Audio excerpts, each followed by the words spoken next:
सबको जय हिंद। पिछले वीडियो में हम लोगों ने कंपनी राज्य के विस्तार के अंतर्गत मैसूर राज्य और मैसूर प्रथम युद्ध और मैसूर द्वितीय युद्ध के बारे में देखा था। मैसूर प्रथम युद्ध को बारे में देखा था कि जो हैदर अली जो है एक साधारण सैनिक से शासक तक पहुंचता है अपने संघर्षों के बल पे, और उसका जो साम्राज्य विस्तार जो है मालाबार तट तक हो जाता है और अंग्रेज भयभीत हो जाते हैं। भयभीत होने के बाद अंग्रेज़ों ने मराठों तथा निजामों को मिलाकर हैदर अली के खिलाफ युद्ध छेड़ दिया, लेकिन हैदर अली ने उसी कूटनीति का प्रयोग करते हुए निजामों तथा मराठों को अपने पाले में मिला लिया और 1769 ईस्वी में अंग्रेज़ों पर हमला कर दिया और वह विजयी हुआ। और युद्ध के परिणाम स्वरूप 4 अप्रैल सन 1769 ईस्वी को अंग्रेज़ों और हैदर अली के मध्य एक संधि हुई और उस संधि के अंतर्गत अंग्रेज़ों और टीपू सुल्तान ने एक दूसरे के जीते हुए राज्य वापस कर दिए और यह वचन दिया कि विपत्ति में एक दूसरे का साथ देंगे। लेकिन इसी बीच एक ऐतिहासिक घटना घटी कि सन 1771 में मराठों ने हैदर अली पर आक्रमण कर दिया और संधि के अनुसार अंग्रेज़ों को हैदर अली का साथ देना चाहिए था, लेकिन अंग्रेज़ों ने हैदर अली का साथ नहीं दिया। इससे नाराज होकर हैदर अली ने निजामों तथा मराठों की संयुक्त सेना बनाई और सन 1780 ईस्वी में अंग्रेज़ों पर आक्रमण कर दिया। सन 1781 ईस्वी में अंग्रेज़ों ने हैदर अली को परास्त कर दिया, लेकिन पुनः 1782 ईस्वी में हैदर अली ने अंग्रेज़ों को परास्त कर दिया। लेकिन इसी बीच एक बहुत बड़ी दुर्घटना घटी। 6 दिसंबर 1782 ईस्वी को टीपू सुल्तान की मृत्यु हो गई। उसके बाद उसका पुत्र जो है टीपू सुल्तान मैसूर का शासक बनता है वह द्वितीय युद्ध को जारी रखता है और 1.5 वर्ष तक लड़ा। अंत में मार्च 1784 ईस्वी में अंग्रेज़ों और टीपू सुल्तान के मध्य संधि हो गई और उस संधि के अनुसार दोनों एक दूसरे के जीते हुए राज्यों को वापस कर दिया। आज हम लोग तृतीय मैसूर युद्ध के बारे में देखेंगे जो 1790 ईस्वी से 1792 ईस्वी तक चला। अंग्रेज़ों का मैसूर के विरुद्ध तीसरा टकराव 1790 ईस्वी में हुआ। टीपू सुल्तान कोचिन रियासत को अपने अधीन मानता था।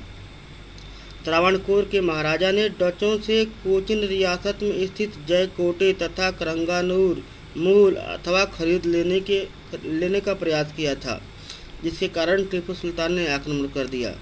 तो ध्यान देंगे यहाँ पे तृतीय मैसूर युद्ध का कारण क्या था कि त्रावणकोर जो वर्तमान में चेन्नई के नाम से जाना जाता है कि महाराजा ने जो जयकोटे और करंगानूर जो एक व्यापारिक केंद्र थे उसको खरीदने का प्रयास किया।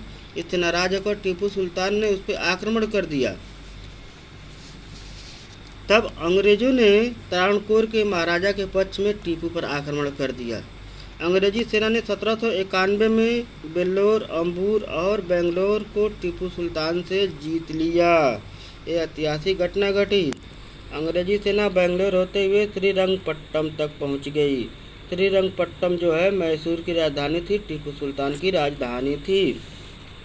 अंग्रेज़ों ने कोयम्बटूर पर अधिकार प्राप्त कर लिया, लेकिन पुनः टीपू सुल्तान ने आक्रमण करके पुनः कोयम्बटूर को अपने अधिकार क्षेत्र में ले लिया।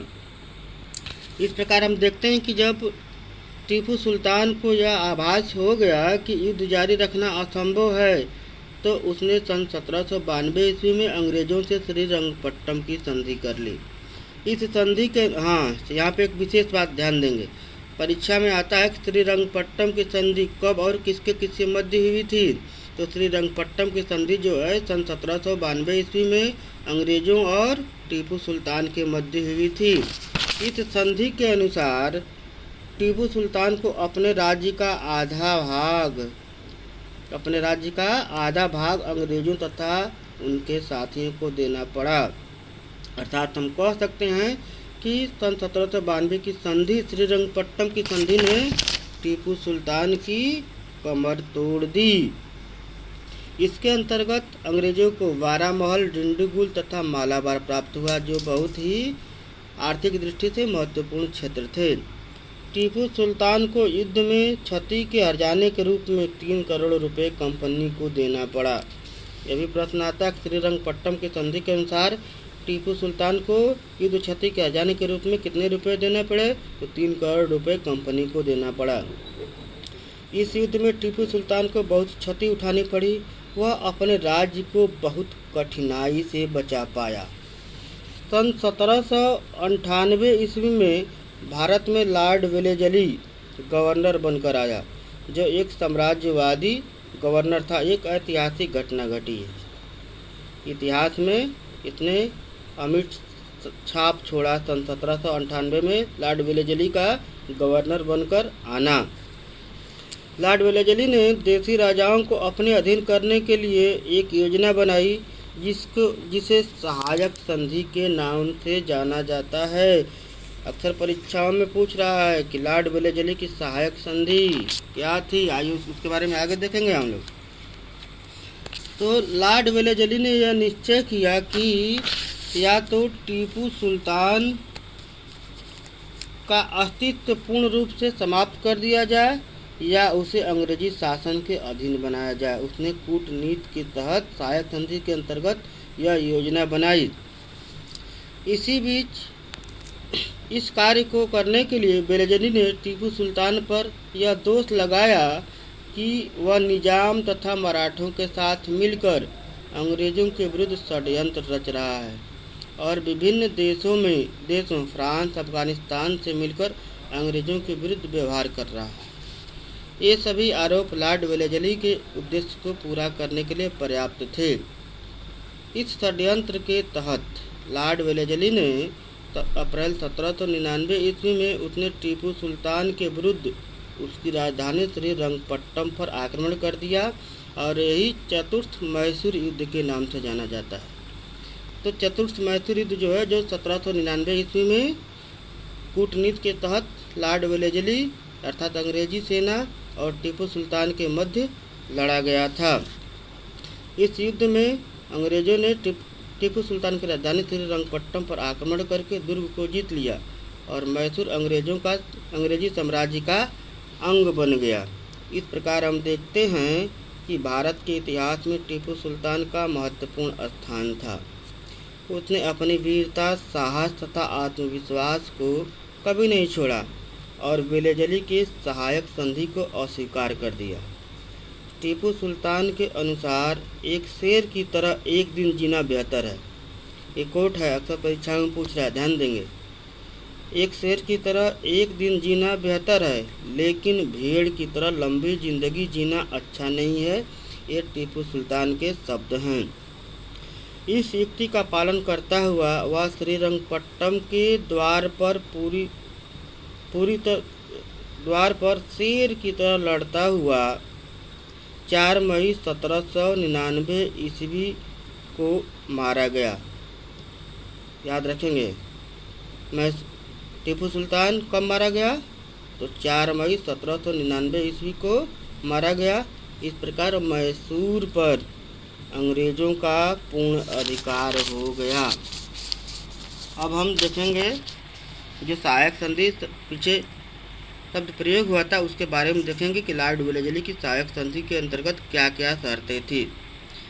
तो सन 1798 ईस्वी में भारत के राजाओं को अंग्रेजी साम्राज्य में शामिल करने के लिए साम्राज्यवादी गवर्नर जनरल लॉर्ड वेलेजली द्वारा बनाई गई कूटनीतिक योजना सहायक संधि के नाम से जानी जाती है, जिसकी प्रमुख शर्तें इस प्रकार थी। ध्यान देंगे, इसको देखेंगे, ये परीक्षा में पूछ रहा।